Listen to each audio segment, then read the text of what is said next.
Hello, welcome back to Graceful Embroidery. I'm going to show you how you can stitch out my new Mansfield freestanding lace oval doily. Now, this is a big design, and if you want to stitch it all out in one go, you have to have a 360. Let's pull it up. You have to have a 360 by 260 wide hoop. But I'll delete that. I'm going to do it in a smaller hoop, which is only 8 inches wide. And to do this, it takes 3 hoopings. So I'm going to show you how we do it. This is the outline, which we're going to place on our cotton, because we're going to put cotton fabric underneath the freestanding lace. So this will stitch out in one hooping. And as you can see, it's a 360 by 200 wide hoop, and that's what I've got here. I've just put one layer of stitch and tear. That's all I need. And I'm just going to put a tiny little bit of temporary adhesive glue, just by dabbing it, to hold the fabric in place while I stitch out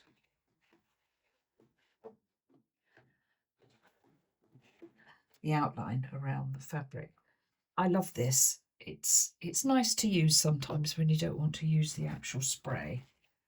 So remember that we need to leave a little bit of a gap at the top. There's always a bigger gap. And then we smooth it in place. And as you can see, I'm pushing the hoop further back because I don't want the hoop to hang over the side of the support here. Right, that's all that up, and I'm just going to stitch the outline.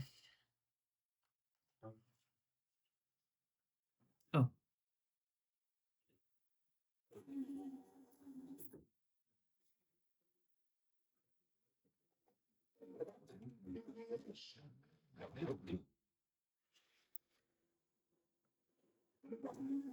Well, that's a good start.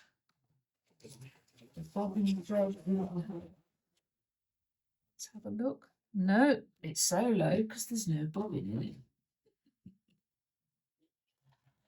Well, my machine has been away for a service, so this is its first stitch out as it comes back. I know it's epic, I know it's wonderful, but asking it to stitch out without a bobbin is a little bit ridiculous. Oops. So I've got a nice new needle in there that the dealer put in. I'm going to try again. It was funny going over to my Epic 2 and doing work on that for a little while and adjusting to where all the buttons are, and now I've got to adjust again because we're back on the Epic 3. So stitch out progress, and as you can see, I've moved on 4 stitches, so I'm just going to take it back.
I'm just going to check something because I'm not sure whether those stitches have taken.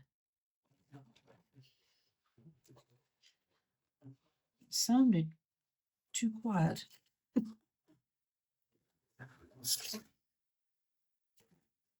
No, they did. Right.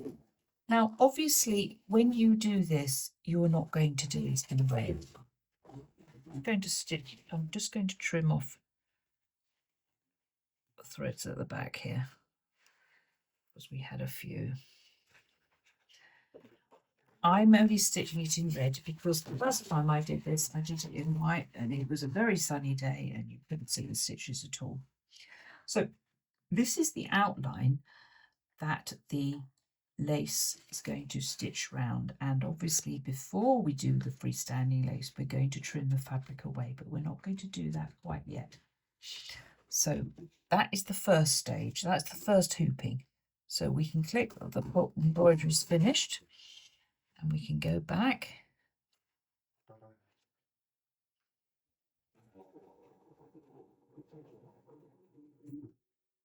select the design and delete it.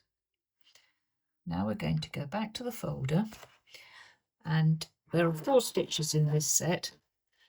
Number 1, freestanding lace 3-1 is the whole design, and this is the left hand side, or the first side. Now you'll notice that this side up here and down here there's a little 4-petaled flower, and it's not going to stitch either of those out because they'll be secured on the second hooping. And you can also see here that we've got 4 little crosses to help us with the alignment, and you can also see just about the shape of the outline that we've got here. Down here it doesn't protrude, but up here it does. Okay, so what I'm going to do is I'm going to come back in a minute when I've hooped up a layer of wet and gone, well, 2 layers of wet and gone to do the stitch out.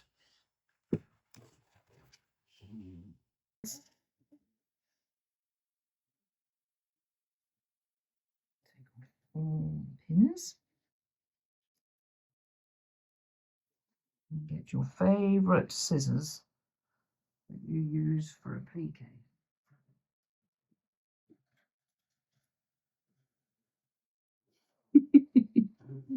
Mine aren't here.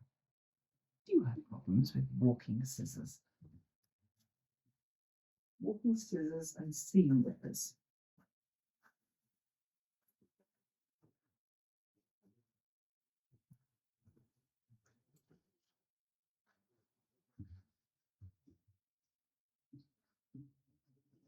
No, I didn't really need that sellotape there, did I? Throw that away. Now, as you can see up on the screen here, we've got an orange, and that orange is what we do for the little crosses, which we will put on just so that we know we've got something else to align when we do the second hooping. And I always lift my fabric up nice and high, and it doesn't matter if a little bit of the red's trimmed away. Stitch trim as close as you can. I've done these outlines in such a way that they're quite well hidden under the freestanding lace.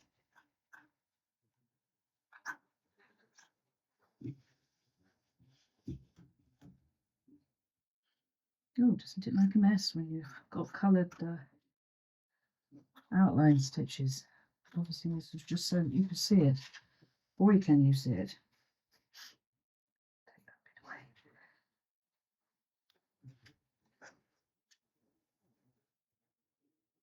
Now, I'm only going to go up to that point there. I'm going to do a nice straight line.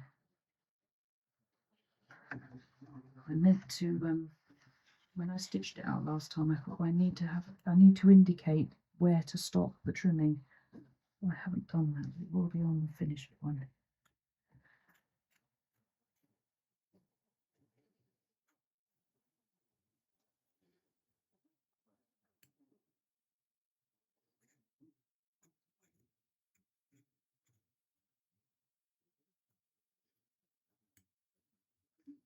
Obviously you can take a lot more time and be a little bit more careful than I am being here. Right, and again, shouldn't really do it with curved scissors, but yeah. So let's have the fabric trimmed away. Now the only place we need pins really is down here, over here,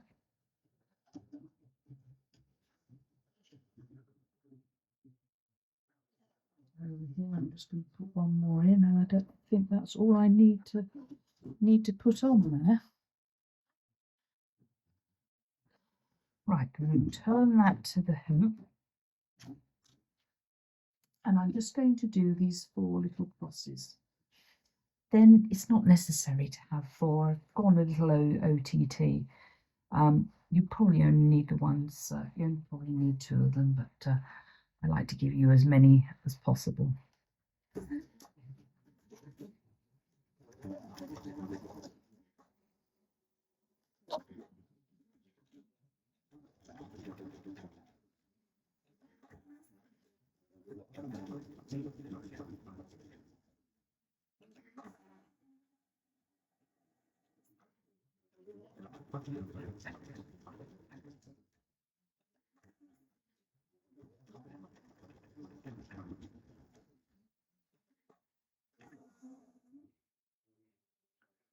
There is a box of stitches there. I don't think you need them really, but they're there in case you want them.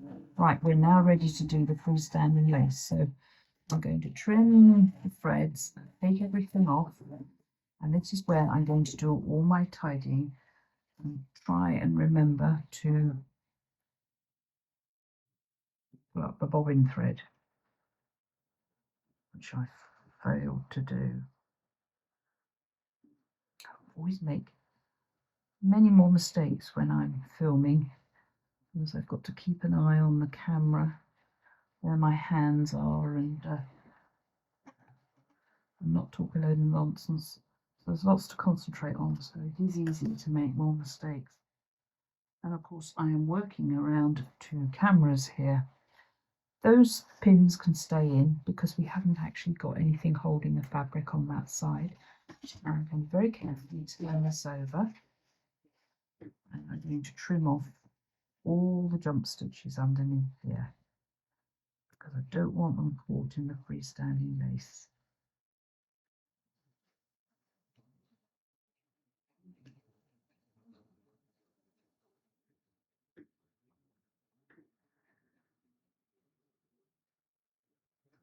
I shall, oh dear, I shall leave an extra stitch, which like a cross on the end, which gives you an indication as to how far to trim your fabric. Now, before you put your hoop back on, it's a good idea to make sure that you've actually got some bobbin thread to pull through.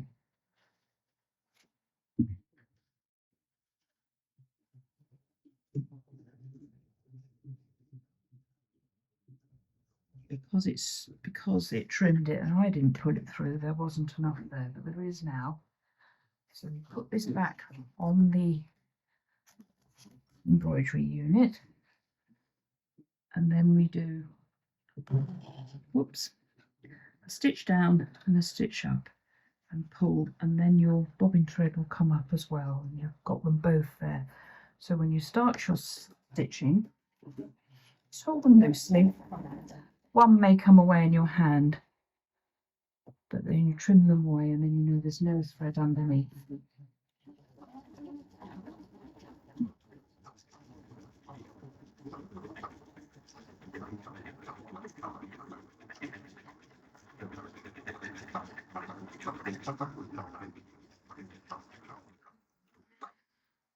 And as you can see, the freestanding lace has started, and in each half you've got 60,000 stitches. So it'll probably take your machine about 3 hours to stitch it out. but you should be all right on the bobbin thread. If it does break, or you get a bird's nest or something happens, then just remember, take the hoop off the embroidery unit, trim all your threads, go back a few if necessary, and then pull the bobbin thread up to the top and trim that so that there's nothing on the back. And I shall come back when in the second part of this and show you how to what it all looks like when it's finished, and how to take this out of the hoop and re-hoop it on another lot of wet and gone, so that the other side of the coaster or the oval doily stitches out.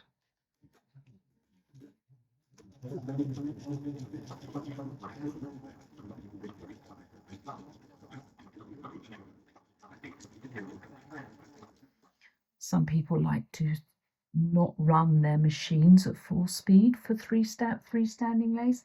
My machine, as you can see, is on its highest speed. Thank you for watching this part of the first in this two-part series on stitching out the oval doily, and the next version will be up very soon, or you'll see the link at the end. Thank you for watching, and if you've not subscribed to the Graceful Embroidery channel, I do ask you to do that today. Hit the little bell, then you'll be informed every time I upload a new video. I'd love for you to leave a comment and tell me whether you have an 8-inch or a 10-inch wide hoop, so whether you'd be able to do this design with its 120 stitches all in one go, or whether you'd have to do it with the 3 hoopings like I'm showing you today. So until we come back and do the other half, bye for now. Thank you for watching.